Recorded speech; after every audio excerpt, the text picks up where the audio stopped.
Hey everyone, Trophy Wine Hunter. This is my update for January 2026. I'm at the airport in Hong Kong at the Amex Centurion Lounge, so just waiting for my flight. So before I start this video, just want to thank all my viewers and subscribers for their support over the years and want to wish everyone a very safe and prosperous 2026. What's happening in January? So the videos, I've done a couple of videos in Hong Kong. I got a chance to drink with a couple of subscribers, so I'll have the reviews of those videos.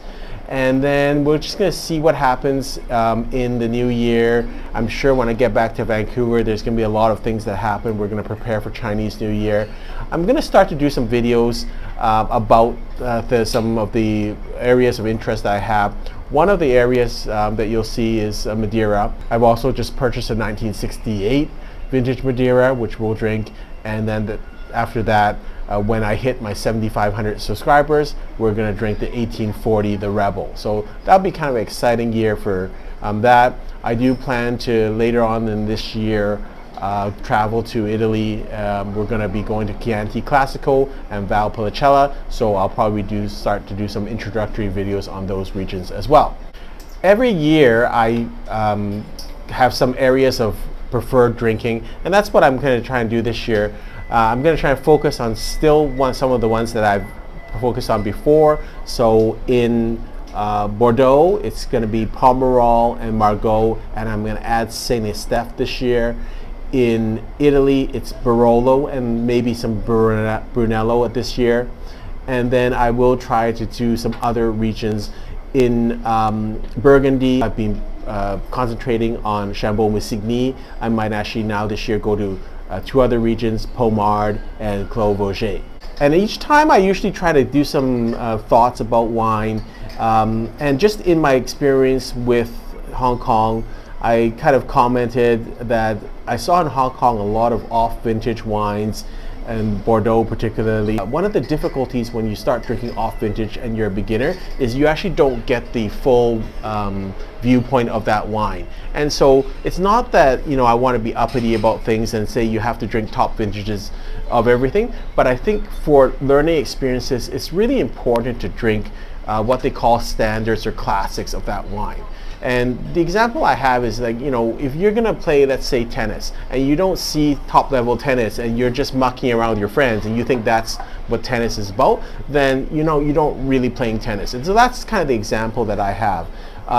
So not that you shouldn't drink off vintage, but I think if you want to learn about Bordeaux, you do have to spend the money to drink top vintages and of the wines that are going to give you classic representations of that wine. After you've had a little experience of that, going back and seeing off vintages actually gives you color for that wine and tells you the gambit of that wine and its characteristics. So I think that's really actually an important thing after you've had some experience drinking top vintages of wines, to go back and flush out some of the off vintages so that you can see the variety that has, and also link the specific characteristics of that wine even in off vintages. And that gets me to that point of you should really just be drinking at your own level. And so I see this a lot, you know, and the same thing with, let's say, designer goods, right? People buy a lot of knockoff designer goods, but that's not the point. Sometimes, you know, when you're buying top-end stuff, you have to spend the money. You earn the money to do that. It took you so long to create that. Buying a knockoff doesn't give you the same feeling because you know yourself is not authentic, and it doesn't give you the same pride. Same thing with wines, you know, there's no rush in life. Just because you see me as Trophy Wine Hunter drinking all these spectacular wines, I started from the beginning and I drank a lot of wines in the beginning. I drank $10 wines. I've been drinking now for 30 years. And so there's no rush to do what I do. When you get that opportunity, I hope that I can add color to your experience. But there's no rush. If you drink $10 wines, if you drink just, you know, regular value wines, just do that and just maybe treat my videos as you know, entertainment. But I'm not encouraging people to drink up. Drinking is really a pastime. It's really a hobby. There's more important things in life. Taking care of your family, taking care of your job, taking care of yourself. These are the important things in life. This wine is great, it's fun. Don't go and chase other people's dreams. create your own dreams and create your own personal experience. This is so important that people get this. If you're at that level where you can spend a certain amount of money for the wine, be honest with yourself, then just drink really good top premium level wines of that level. So for instance, in a certain price range, maybe it's Australian, maybe it's Italian, maybe it's not Bordeaux at this point. But then to say, well, listen, I still want to drink high-end Bordeaux, but I'm going to kind of make a compromise and I'm going to drink second wines or off vintages just so I can drink it. I don't think that's right. You don't need to do that. You don't need to impress anyone. Not their experience. It's your personal experience. It's your personal relationship with the wines. It's your knowledge. Don't try to kind of drink above your level and then take something away from something else that's really important in your life. One of my New Year's resolutions is to be more restrained and be more selective what I drink.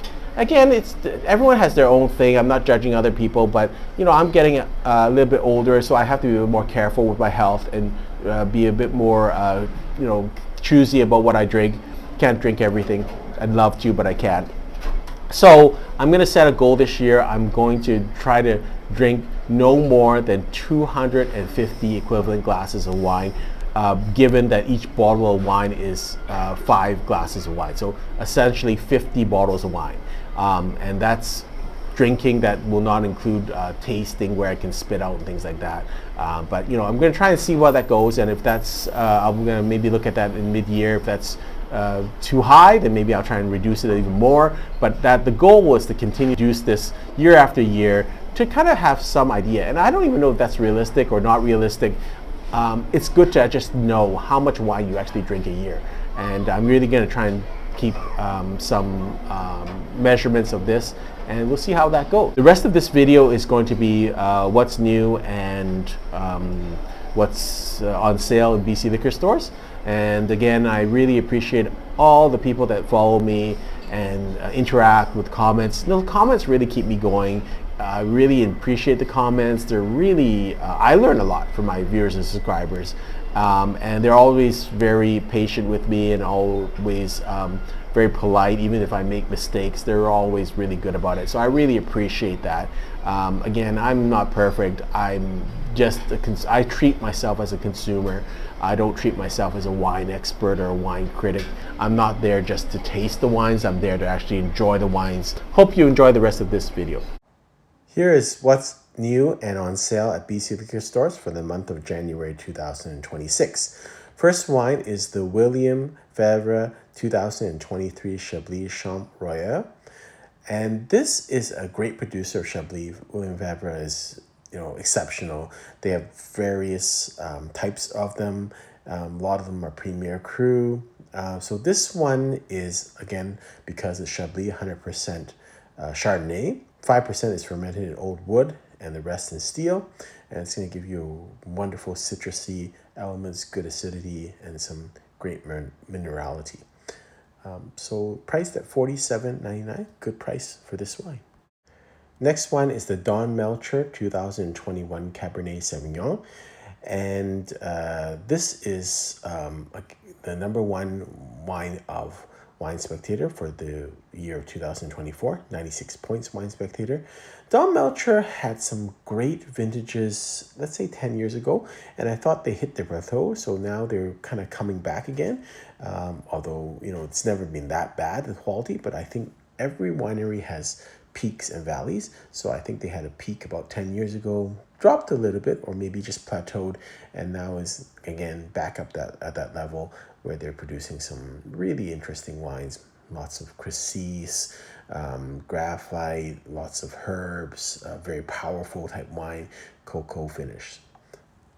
Next wine, Chateau Saint Cosme, 2021 Le Post Gigondes. Saint Cosme is a great winery. Unfortunately, because they are now identified as a great winery, their wines have really shot up in price. So this is 100 points by Jeb Dunnick. It is from a tiny vineyard site, and it is 100% Grenache. It is a single vineyard release. And I think Chateau Saint Cosme makes some of the best Gigondes out there.